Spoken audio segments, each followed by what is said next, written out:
Skylark group presents visionaries of Haryana, सिर्फ news 18 Punjab, Haryana, Himachal पर।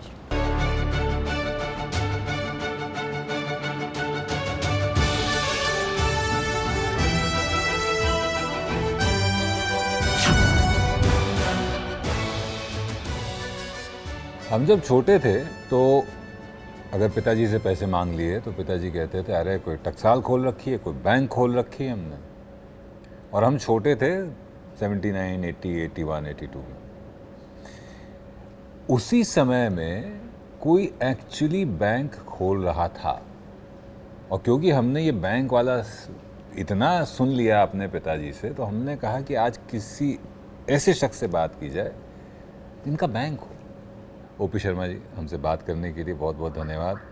आप फाउंडर हैं और एडवाइज़र हैं अभी पानीपत अर्बन कोऑपरेटिव बैंक में, पर यही आपकी पहचान नहीं है, और इसीलिए मैंने आपका कार्ड लिया और मैंने कहा मैं एक एक चीज़, क्योंकि इतनी चीज़ें याद करना ज़रा मुश्किल है। आप हैं director national federation of urban cooperative banks and credit societies limited new Delhi के। आप हैं मेंबर नेशनल एग्जीक्यूटिव सहकार भारती के। आप हैं chairman the Haryana state urban cooperative banks and credit societies federation limited के। आप मेंबर हैं task force of urban cooperative banks RBI Punjab, Haryana and new Delhi. आप चेयरमैन हैं ओम चैरिटेबल ट्रस्ट के भी। इन सब पे हम बात करेंगे, लेकिन सबसे पहले तो 77 में आपने करियर शुरू किया, जिस साल में पैदा हुआ। अच्छा जी, तो ये एक और कनेक्शन हमारे बीच में जुड़ गया है। 77 में और फिर 79 में आपने अपना कोऑपरेटिव शुरू भी कर दिया। 70s का दौर, जब लोग नौकरी के पीछे भाग रहे हैं, जब लोग कन्वेंशनल एजुकेशन और कन्वेंशनल करियर ही देख रहे हैं, ये इस तरफ आपका झुकाव कैसे हुआ? Thank you very much for organising this session. हमारा जो स्टडी उस समय होती थी, लिमिटेड सब्जेक्ट होते थे जी। और मैंने आर्ट साइड से इकोनॉमिक्स और पॉलिटिकल साइंस और इंग्लिश और संस्कृत भी एक ऑप्शनल सब्जेक्ट था, वो मेरे पास था। मुझे शर्मा जी एक बात बताइए, आप इसी थॉट को हम आगे ले जाएंगे जो आपने अभी, जहाँ मैं वहाँ पे बस होल्ड कर रहा हूँ।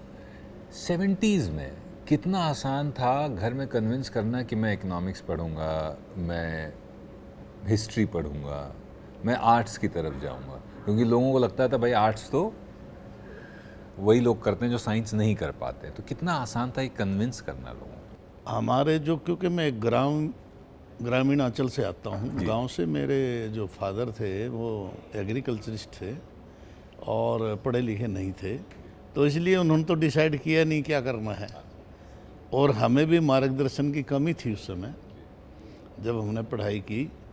लेकिन फिर भी अपने लेवल पे ही चॉइस किया कि हमें क्या करना चाहिए, और अपनी जो सीमाएं थी, अपनी जो परिस्थितियां थी, उसके अनुसार ही सब्जेक्ट लेने थे। जी, संसाधनों की सीमाएं, परिस्थितियों की सीमाएं, फाइनेंशियल जी, पैरामीटर भी देखने पड़ते हैं।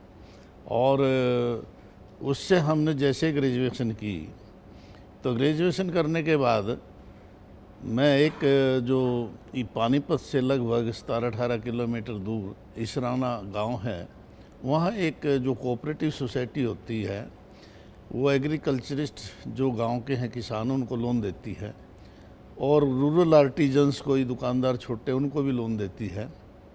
ये हरियाणा सरकार की कोऑपरेटिव एक्ट के तहत स्कीम है जो चलती है। तो वहाँ पर मेरे एक नॉन थे, उन्होंने मुझे परसुएड किया कि आपने ग्रेजुएशन कर ली है, जब तक आपको कोई अच्छी सर्विस ना मिले तब तक आप यहाँ ज्वाइन कर सकते हो। तो मैंने खाली रहने से उचित समझा कि मैंने उसको ज्वाइन किया, और वहाँ से कोऑपरेटिव सेक्टर की शुरुआत होती है। वहाँ मैं 12 अगस्त 1977 को ज्वाइन किया था, और उसके बाद मैंने लगभग 2 वर्ष तक वहाँ अपनी सेवाएं दी। उसके बाद भारतीय रिजर्व बैंक ने एक राज्य सरकार को पॉलिसी भेजी कि अर्बन कोऑपरेटिव बैंक खोले जाएं शहरों के लिए।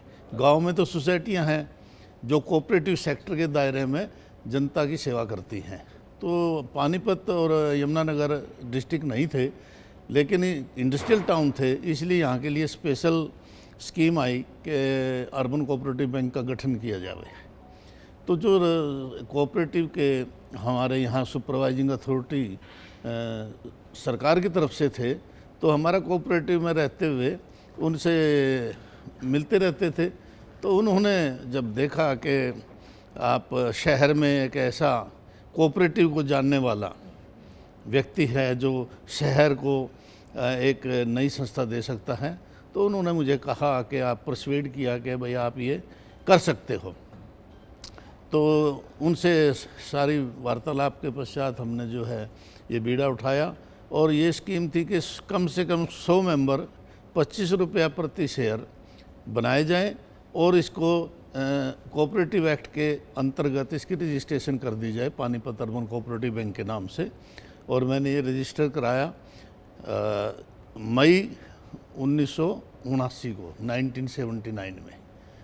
और फिर हमने रिज़र्व बैंक से पता किया कि हमें लाइसेंस कैसे मिलेगा, क्योंकि बिना रिज़र्व बैंक के लाइसेंस के हम किसी की भी डिपॉजिट नहीं ले सकते थे जो हमारे बैंक के सदस्य नहीं थे। आम पब्लिक की डिपॉजिट नहीं ले सकते बिना रिज़र्व बैंक के लाइसेंस के।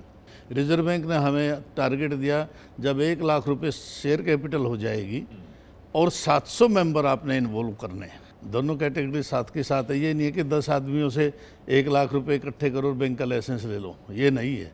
उन्होंने पब्लिक की इन्वॉल्वमेंट करने के लिए पब्लिक की सहभागिता को मद्देनज़र रखते हुए ये किया। 700 मेंबरशिप भी होनी चाहिए। तो मुझे उसको करने में 1.5 साल लग गए, 700 मेंबर बनाने में और 1 लाख रुपए इकट्ठे करने में। क्योंकि उस समय मैं नया जो साइकिल मेरे पास होता था, एक साइकिल पे और एक बैग रखता था, उसी में रसीद बुक और फार्म छपवाए मेंबरशिप के, और मैं डोर टू डोर किसी के घर जाता, जानने वाले के पास, किसी की फैक्ट्री जाता, किसी दुकान पे जाता, उनको समझाता कि हम पानीपत अर्बन कोऑपरेटिव बैंक का गठन करने जा रहे हैं और ये सरकार की स्कीम है, आप इसके सदस्य बनिए और बैंक का लाभ उठाइए। लेकिन लोगों को विश्वास नहीं होता था। कुछ जो थे जानने वाले, जान पहचान वाले थे, वो अभी आए हैं, चलो कुछ ना कुछ दे देते हैं, 1 शेयर तो ले ही लेते हैं। लेकिन मेरे सामने पैसा भी इकट्ठा करना था, और पैसा, क्योंकि मेरे पास तो पैसा था नहीं, मैं तो एक यंग 23 ईयर्स ओल्ड साइकिल पे घूमने वाला, और मेरा रहता भी एक धर्मशाला में था, मेरा अपना मकान भी नहीं था उन दिनों। तो लोगों को विश्वास दिलाना बड़ा मुश्किल होता था। लेकिन क्योंकि कुछ संपर्क मेरे इस तरह से थे कि लोगों ने विश्वास जताया और इतना रुपया इकट्ठा किया। जब 1.5 साल हुआ, 1 लाख हुए, तो उसके बाद नॉर्म्स रिजर्व बैंक के रिवाइज हो गए। उन्होंने कहा 2 लाख कीजिए। अरे 2 लाख कीजिए। फिर मैंने 2 लाख किए और मेंबरशिप 1500 कीजिए। मैंने वो 1500 मेंबरशिप की, और इसमें मुझे 3.5 साल लग गए ना टोटल। 1.5 साल और लगा, तो 3.5 साल लग गए। फिर मैंने रिजर्व बैंक को अप्लाई किया। रिजर्व बैंक को अप्लाई करने के बाद फिर उन्होंने स्टेट गवर्नमेंट के ऑफिसर्स के साथ पानीपत की स्टडी की। उसके पश्चात रिजर्व बैंक ने हमें 10 अक्टूबर 1984 को लाइसेंस दिया, विद द कंडीशन दैट कि भैया 6 महीने के अंदर आप कार्य प्रणाली शुरू करेंगे। I was alone, I was the manager, I was the cashier, I was the clerk, I was the PN. उसके बाद 25 मार्च 1985 को हमने बैंक शुरू किया। डिपॉजिट का पहला अकाउंट मैंने अपना खोला, फर्स्ट नंबर अकाउंट मेरा ही है। मैंने डिपॉजिटर का अकाउंट खोल के शुरुआत करनी थी कि भाई आज से डिपॉजिट लेना शुरू कर दिया। 100 रुपये से अपना अकाउंट खोला पहला, और इन्फॉर्मेशन भेज दी आरबीआई को कि हमने बैंक चालू कर दिया। धीरे धीरे लोगों के अकाउंट खोलते रहे, कोई 10 रुपये से, कोई 50 रुपये से, कोई 100 रुपये से। इस तरह से हमने बैंकिंग की शुरुआत की। अब बढ़ते हैं आगे। बैंक खुल गया, डिपॉजिट आ गए, लेकिन ये तो शुरुआत है समस्याओं की। ये शुरुआत है बिजनेस की भी, अपॉर्चुनिटीज़ की भी। सबसे बड़ी समस्या है ट्रस्ट। अभी तक तो आप अपने क्लोज सर्कल में, मुझे उम्मीद है 2 लाख भी आपने ज़्यादातर क्लोज सर्कल में ही रेस किया होगा। अब उस क्लोज सर्कल से बाहर निकलने की बारी थी। उसमें क्या क्या चैलेंजेस आए और वो जर्नी कैसी रही? वो जर्नी ऐसे, जब मैं पहले अकेला था, फिर हमने जब बैंक स्टार्ट किया तो 3 या 4 आदमियों का स्टाफ भर्ती किया, बाकायदा बैंकिंग का सारा सिस्टम चालू किया। हमारे उस समय के तत्कालीन जो मेंबर ऑफ पार्लियामेंट लोकसभा थे, उनसे हमने इनागुरेशन कराया। तो शहर में हमने जो न्यूज़पेपर वगैरह में सभी में न्यूज़ आए कि अर्बन कोऑपरेटिव बैंक काम स्टार्ट हो चुका है। जी। और हमने उनके हाथ से कुछ लोन 1,000, 1,500, 2,000 तक के ज़्यादा से ज़्यादा लोन के चेक बंटवाए 20-30 आदमियों को जो मेंबर शेयर होल्डर थे। तो इस तरह से हमने शुरू में मैक्सिमम 5,000 का लोन देते थे अच्छा। एक आदमी को। 15 किस्तों में वापसी उनकी किस्तें बनाते थे। और हमारे पास जिस दिन बैंक शुरू किया 1,90,000 थे अकाउंट में, सिर्फ जिस दिन उद्घाटन किया था। तो उसको हमने उस 1,90,000 से देना भी शुरू किया और लोगों के अकाउंट खोलने शुरू किए। तो डोर टू डोर जाते थे, कुछ रिकरिंग डिपॉजिट अकाउंट खोलते थे 10 रुपये महीना, हर महीने जाके भी लाते थे। और सेविंग अकाउंट खोलते थे, लोगों से एफडी करनी सब शुरू की। धीरे धीरे किसी की 2,000, 1,000, स्टार्टिंग में थोड़े थोड़े लोग जुड़ते चले गए। अब इसको बहुत समय लग गया हमें फिर आने में। रिजर्व बैंक से गाइडलाइन मिलती रही, उनसे लेके जो भी था अपने लेवल पे सारा कुछ शुरू किया। तो धीरे धीरे अपना बढ़ते रहे। लेकिन इतना ज़रूर है कि मैंने कभी इतना बड़ा सपना नहीं देखा था। ये था कि एक बैंक होगा, मैं मैनेजर हूँगा, इतना ही था। और शहर के अंदर बस पानीपत के नाम से एक बैंक काम करेगा। और आज पानीपत ज़्यादा बड़ा शहर नहीं है, 14 ब्रांचें पानीपत शहर के अंदर हैं। 30 में से 14 शहर में ही हैं। 14। क्या बात। पानीपत का ऐसा कोई रोड नहीं है जिस पर पानीपत अर्बन बैंक का बोर्ड नहीं हो। पानीपत का कोई ऐसा नगर का कोना नहीं है जहाँ पानीपत अर्बन बैंक का अकाउंट होल्डर ना रहता हो। और पानीपत के बियॉन्ड हम कहाँ कहाँ हैं अभी? हम पंचकुला से लेके गुड़गांव तक हैं। पंचकुला हमारी ब्रांच है, उसके बाद अम्बाला हमारी ब्रांच है, उसके बाद यमुनानगर हमारी ब्रांच है, कुरुक्षेत्र है, करनाल है, और हमारी फिर जींद है, हमारी सोनीपत है, और हमारी गुरुग्राम है। ये ब्रांचें हमारी हैं। और दिल्ली के अंदर चांदनी चौक में नई सड़क पे है, और हमारी हरिद्वार में है, दूधाधारी चौक हरिद्वार में है, शामली के अंदर है। अब हमारी इस तरह से 30 ब्रांचें हैं। और आप ये देखिए कि हमारे करनाल के अंदर हमारी जो ब्रांच एक पहले काम करती थी 8-10 साल से, अब हमने वहाँ वो इतनी अच्छी ब्रांच चली है कि हमने दूसरी ब्रांच भी खोलनी पड़ी। करनाल में 2 ब्रांच हैं। इसी तरह जींद में हमें दूसरी ब्रांच खोलनी पड़ी, क्योंकि जो पहली ब्रांच थी वो 125 करोड़ से भी आगे निकल गई, तो हमें दूसरी ब्रांच खोलनी पड़ी।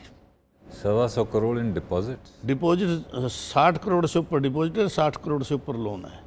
और इसी तरह हमारी जो है जींद में भी ऐसी, और उसमें करनाल में भी ऐसी, दोनों जगह हमें दूसरी ब्रांच खोलनी पड़ी इमीडिएटली, लोगों के रुझान को और उनकी बैंक की पॉपुलरिटी और वर्किंग को देखते हुए।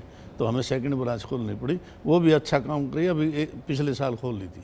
बैंकिंग में ट्रस्ट पैदा होना बड़ा ज़रूरी है, और कोई भी बैंक हो, कितना भी बड़ा बैंक हो, एक ट्रस्ट होना बड़ा ज़रूरी है। हमारी जर्नी में, पानीपत अर्बन कोऑपरेटिव बैंक की जर्नी में, वो ट्रस्ट किस पॉइंट पे शुरू हो गया लोगों का कि नहीं यार ये बैंक तो अच्छा है? कि शुरुआत में तो लोग थोड़ा सा संदेह की नज़र से देखते हैं। बात ये किसी वित्तीय संस्था में सबसे बड़ी बात यह है कि मुझे भी ये हैरानी होती है कि बैंक का काम पैसा है। पैसे बगैर बैंक नहीं चलता, और मैंने बगैर पैसे के बैंक बनाया है। मेरे पास पैसा नहीं था, व्यक्तिगत नहीं था, लेकिन लोगों को जोड़ा है। ये सब ट्रस्ट लोगों का है। ट्रस्ट कैसे बना? ईमानदारी चाहिए, और मेहनत चाहिए, और लगन चाहिए। वो मेरे पास थी, वो मैंने की, वो प्रैक्टिकल है। कभी मैं अकेला काम करता था, आज 240 आदमी काम करते हैं। 240 आदमी को रोजगार दिया हुआ है, पूरी फैमिली चलती हुई है जी। जिनका बैंक की नौकरी के सिवाय कोई काम नहीं है वो। और जो कस्टमर दूसरे बैंक, हमारे पास कस्टमर क्यों आते हैं? जो दूसरे बैंक नहीं चढ़ने देते, हम उनको चढ़ाते हैं। बैंक में एंट्री हम देते हैं। जिसका कहते हैं ना कोई नहीं यारो उसका खुदा है यारो, हम ये कहते हैं उसका अर्बन बैंक है जिसका कोई बैंक नहीं है। हमारे पास आइए, हम सेवाएं देंगे।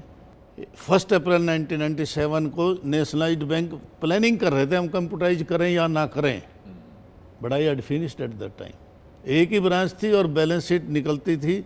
लेजर उठा के हमने 1 जुलाई से एक तरफ रख दिए थे 97 में। कोई लेजर नहीं, सब कंप्यूटर पे। टेक्नोलॉजी में कोई हमारा बैंक पीछे नहीं, day and night hard working में कोई पीछे नहीं। रिजर्व बैंक ने जो पैरामीटर फिक्स किए हैं उसके अंतर्गत हम मैक्सिमम जो फैसिलिटी जो लोगों को दे सकते हैं वो दे रहे हैं। पहले मैं क्या करता था, खाना अपना घर से, अगर बाई एयर जाता हूँ तो खाना घर से बनवा के तब लेके जाता था एयरपोर्ट पे, अब बैठ के या फ्लाइट में अपना खाना खाता था। लेकिन अब लाउंज फैसिलिटीज़ दूसरे बैंक से मैंने कार्ड बनवाया ली, तो फिर मुझे हुआ हमारा बैंक क्यों नहीं देता। अब हमारा बैंक भी लाउंज फैसिलिटीज़ हमारे डेबिट कार्ड पर अवेलेबल है। तो मतलब कहने का मेरा ये है कि जो भी फैसिलिटीज़ टेक्नोलॉजी में हम कर सकते हैं वो हम करते हैं।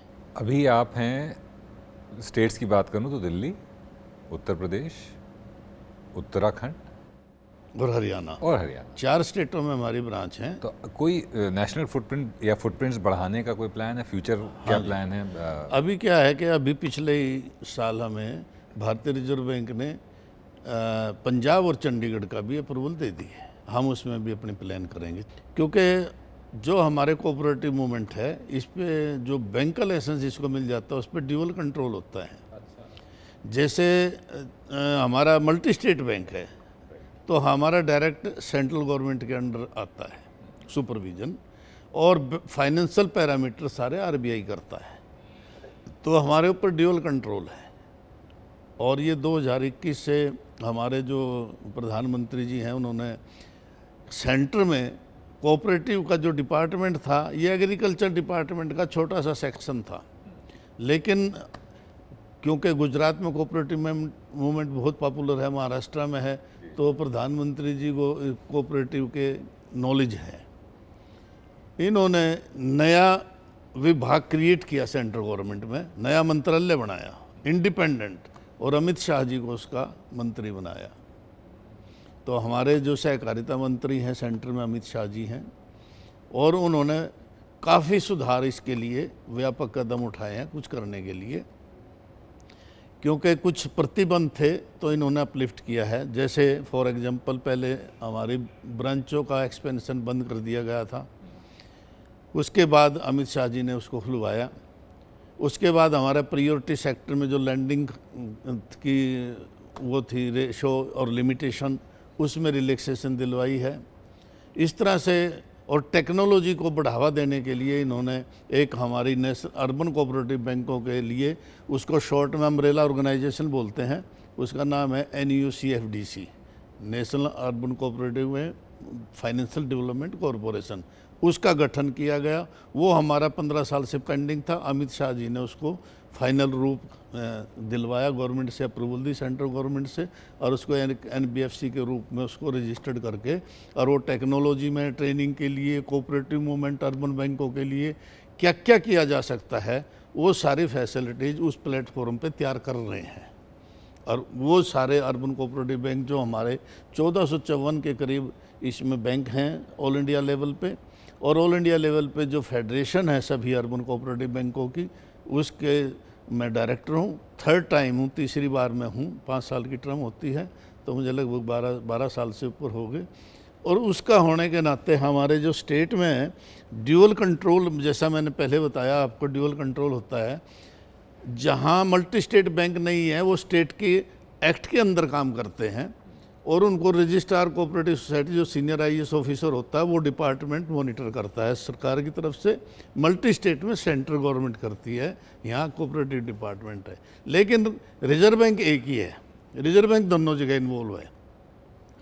तो इन्होंने क्या किया है कि पिछले 2007 में जो हमारी नेशनल फेडरेशन है, इसकी डिमांड पे आगे हमें कुछ रिलैक्सेशन से दो, क्योंकि राज्य सरकार के अधिकारी कुछ कहते हैं, सेंट्रल गवर्नमेंट के फाइनेंशियल रिजर्व बैंक कुछ कहता है। तो एक प्लेटफॉर्म तैयार किया गया, उसका नाम रखा गया TAFCB, task force for urban cooperative banks, state wise.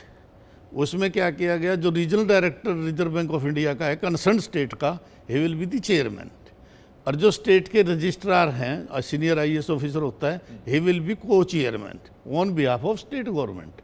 और उसके बाद जो स्टेट फेडरेशन बनी हुई है हर एक स्टेट में अर्बन कोऑपरेटिव बैंकों की, जिसका मैं चेयरमैन हूँ, और उसका जो चेयरमैन या कोई भी डायरेक्टर होगा वो उसका मेंबर होगा, और जो नेशनल फेडरेशन है उसका भी जो डायरेक्टर होगा वो भी उसका मेंबर होगा। और ये कंसर्न बैंक को बुला के उसकी जो प्रॉब्लम है वो एक प्लेटफॉर्म पे बैठ के सॉल्व किया करेंगे। बहुत ही इंस्पिरेशनल है आपकी जर्नी। आखिरी सवाल ये है कि ऐसा कहा जाता है कि पानीपत में कोई काम नहीं है जो आप नहीं करा सकते हैं, इसके पीछे क्या कारण है ये हमें बताइए। अगर ये सच है तो फिर मैं अपनी लिस्ट तैयार करके आपको भेज देता ऐसा तो खैर जो लोग समझते हैं वो जैसा समझते हैं वैसा कहते हैं। सबसे बड़ा कारण होता है बैंक को एक वित्तीय संस्था को चलाना रिकवरी, लोन्स की रिकवरी। अब आप ये देखिए कि हमारा जो लोन 31 मार्च को लगभग 950 करोड़ है बैंक का, और हमारा जो एनपीए बोलते हैं जो ओवरड्यू अमाउंट होता है जी 1,79,00,000, 952 करोड़, मतलब ये तो 950 point- करोड़, हाँ। 0.19% है। नेशनल एवरेज क्या 4-6%? वो होगी कोई 6 और 7 के हाँ बीच में। हाँ हाँ। तो हमारा 0.19% है। My God। हमारा टारगेट होता है 1% से कम रहना चाहिए। लेकिन क्योंकि हम कोई ऐसा काम नहीं करते कि जो गलत लोन देंगे तो उसकी रिकवरी डाउटफुल हो जाएगी। हम सॉलिड काम करते हैं, प्रॉपर लोन देते हैं, ठीक लोन देते हैं, कोई पूरी स्टडी करके देते हैं, और रिकवरी भी उसी तरह करते हैं, रिकवरी भी नहीं छोड़ते।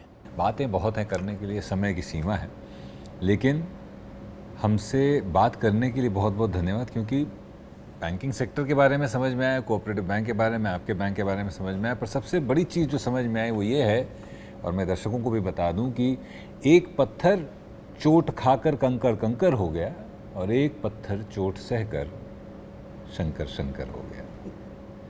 चोटें जीवन में मिलती रहेंगी।